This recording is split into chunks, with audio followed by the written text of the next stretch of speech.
तपाईँ हामी सबैले खाएको एउटा वनस्पति, बहुवर्षीय सदाबहार वनस्पति काफल। आज त्यसको बारेमा केही थोरै भन्न गइरहेछु। यो वनस्पति दुई किसिमको हुन्छ, एउटा श्वेत काफल सेतो र अर्को रक्त काफल रातो। अनि चाँडो पाक्ने एक प्रजाति, ढिलो पाक्ने अर्को प्रजाति, एउटा अमिलो अमिलो प्रजाति र एउटा गुलियो प्रजाति। भनिनुको तात्पर्य दुई प्रजातिका काफलहरू हामीहरूकोतिर पाइन्छ। समुद्र सतहदेखि 1300 देखि 2100 मिटरसम्म प्रशस्त रूपमा पहाडी भूभागमा यो घरमा, बारीमा र जङ्गलमा हामीले देखेका छौँ। र आयुर्वेदमा यसको ठुलो महत्त्व छ।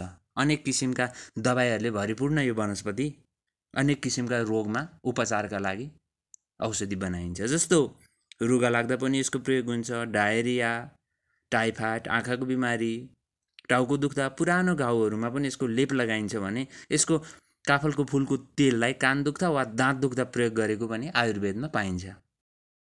यसका अनगिन्ती गुणहरू त छँदैछन् र विशेष गरी यो काफलले माया बढाउँछ। यो काफल आफन्तहरूको, साथीहरूको लागि बाँडेर खाइने फलमा पर्ने हुँदा आउनुहोस् तपाईँ हामी मिलौँ, यसको संरक्षण गरौँ, यसलाई माया गरौँ, यो वनस्पति जोगाउँ है त।